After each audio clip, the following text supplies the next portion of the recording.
जय हिंद दोस्तों, मैं किशन आप सबका स्वागत करता हूं। शुरू करते हैं आज के डिफेंस समाचार को। चलिए बढ़ते हैं डिफेंस अपडेट की तरफ। दोस्तों, भारत और रशिया के बीच अब एक महत्वपूर्ण डील फाइनल होने वाली है, जो कि करीबन $4 बिलियन की होगी, जिसके तहत भारत रशिया से Voronezh ultra long range early warning radar system के कई वेरिएंट्स खरीदेगा। इसकी रेंज 6000 से 8000 किलोमीटर के बीच है और ये स्टेल्थ फाइटर जेट्स, इसके अलावा लॉन्ग रेंज बैलिस्टिक मिसाइल को भी ट्रैक कर सकता है। यानी कि चाइना अगर कहीं से भी भारत के ऊपर मिसाइल दागता है तो ये रडार उसे आसानी से डिटेक्ट कर लेगा। हाल ही में दोस्तों, रशिया की तरफ से 10 लोगों की एक टीम भारत आई थी और इस प्रोजेक्ट को आगे बढ़ाने पर दोनों देशों ने फैसला लिया है। और ये डील अब अपने फाइनल स्टेज पर पहुंचने वाली है, यानी कि एडवांस स्टेज पर बातचीत हो चुकी है और डिस्कशन में ये बात भी निकली है कि 60% जो सिस्टम के कंपोनेंट्स हैं उन्हें भारतीय पार्टनर्स बनाएंगे। तो ये एक बहुत ही बेहतर डील हो सकती है भारत और रशिया के बीच। लेकिन प्रॉब्लम तो यही है ना दोस्तों, रशिया की तरफ से जो भी हथियार हम उनसे खरीद रहे हैं उनकी वो डिलीवरी में देरी कर रहा है। चलिए बढ़ते नेक्स्ट अपडेट की तरफ, जो कि Su-57 next generation fighter jet को लेकर आ रही है। यूनाइटेड एयरक्राफ्ट कॉर्पोरेशन के एक सीनियर अधिकारी ने Su-75 next generation stealth fighter jet के बारे में खुलासा किया। उन्होंने कहा कि ये फाइटर जेट अब अपने एडवांस स्टेज पर आ चुका है डेवलपमेंट के, और अगले साल 2025 में यानी कि 2025 में ये एयरक्राफ्ट तैयार भी हो जाएगा। यही नहीं, उन्होंने आगे बताया कि Su-75 के कई खास फीचर्स हैं। इसका जो स्टेल्थ है वो काफी इंप्रूव्ड है और Su-57 से बेहतर स्टेल्थ है, यानी कि रडार में बिल्कुल अदृश्य हो जाएगा। और रशिया ने भारत को Su-75 चेकमेट का टेक्नोलॉजी ट्रांसफर का भी ऑफर किया है। इसके अलावा वो भारत को इसके एक्सक्लूसिव प्रोडक्शन राइट्स भी देगा। मतलब साफ है कि भारत इस फाइटर जेट को अपने फ्रेंडली फॉरेन नेशन को एक्सपोर्ट कर सकता है। बढ़ते नेक्स्ट अपडेट की तरफ, जो कि रशिया से आ रही है। दोस्तों, रशिया ने भारत के 5.5 जनरेशन के AMC फाइटर जेट के लिए अपने इजिटली 177S नेक्स्ट जनरेशन इंजन की पेशकश की है, जिसका मैक्सिमम थ्रस्ट जो है वो 110 किलोन्यूटन का होगा।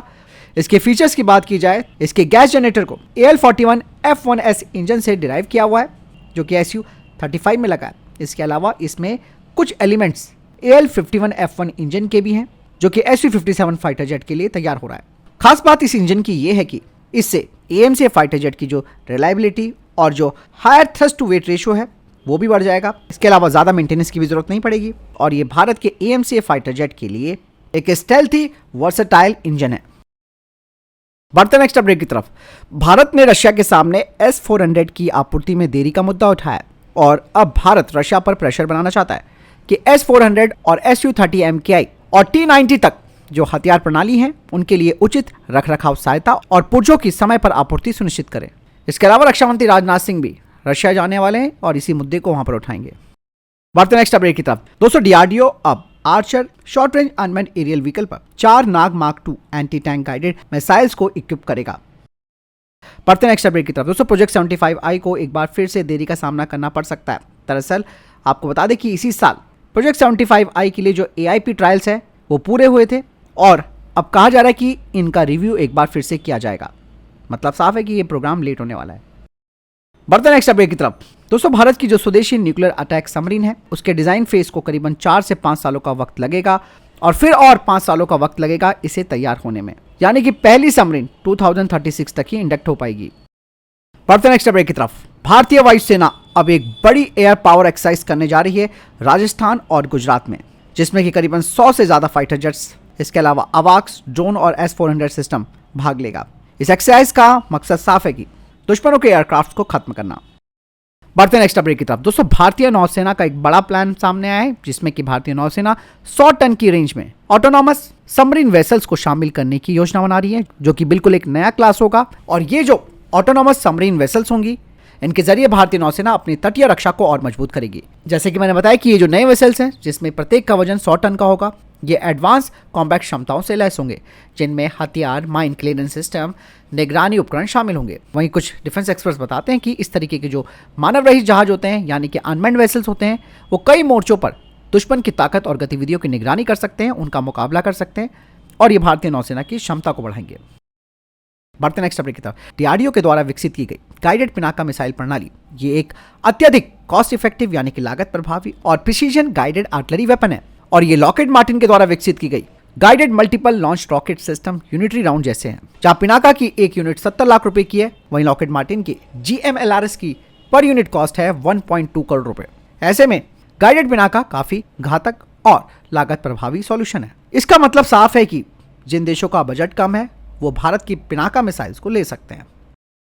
बढ़ते नेक्स्ट अपडेट की तरफ। सोलर ग्रुप की सहायक कंपनी इकोनॉमिक एक्सप्लोजिव लिमिटेड अब नागास्त्र 2 और अगली पीढ़ी के नागास्त्र 3 पर काम कर रही है और हाल ही में नागास्त्र 1 की 480 यूनिटों की आपूर्ति उन्होंने भारतीय सेना को की है। इसके बाद अब वो इसकी सीरीज पर काम कर रहे हैं।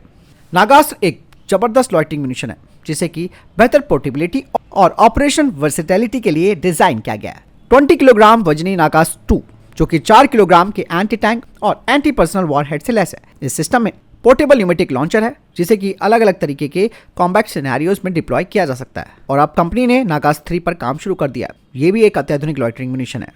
नागास्त्र 3 को ट्यूब या फिर कैटापल्ट से लॉन्च किया जा सकता है। बढ़ते नेक्स्ट अपडेट की तरफ। दोस्तों, बांग्लादेश ने एक बड़ी धमकी भारत को दी है और ये धमकी बांग्लादेश की सेना की तरफ से दी गई। दरअसल एक वीडियो सोशल मीडिया पर काफ़ी वायरल हो रहा है जिसमें कि एक बांग्लादेशी सैनिक जो कि रिटायर्ड है उसने भारत को धमकी दे डाली है कि सिर्फ 4 दिन में वो असम और कोलकाता पर कब्जा कर सकते हैं।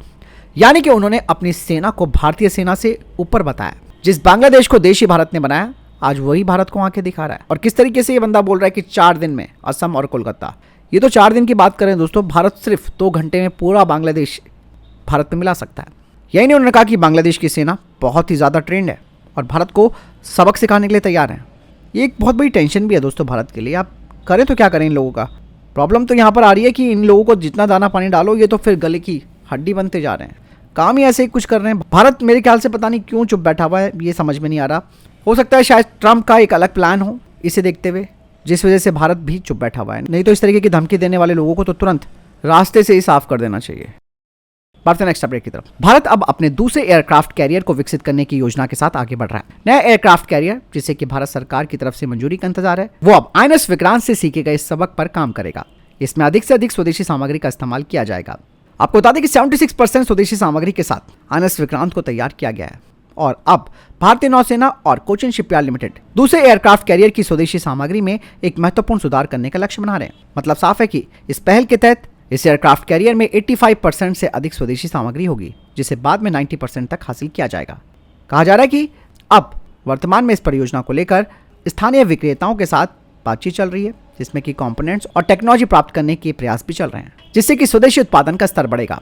दूसरे एयरक्राफ्ट कैरियर में कई सारी टेक्नोलॉजीज होंगी जिसमें कि पुराने सिस्टम को बदलना शामिल है जो कि लगभग ऑब्सोल्यूट यानी कि अप्रचलित हो चुके हैं। और नया एयरक्राफ्ट कैरियर दोस्तों मेल और हेल क्लास के UAV को भी ऑपरेट कर सकेगा।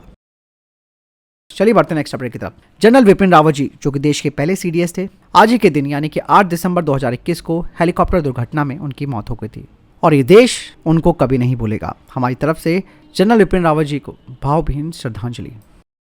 तो फिलहाल इतने तक के टॉप डिफेंस अपडेट। वीडियो के सामने कोई प्रश्न जवाब आपको किसी सवाल कमेंट सेक्शन में लिखकर जरूर पूछ सकते हैं। वीडियो को लाइक और शेयर जरूर कीजिएगा। जय हिंद, वंदे मातरम।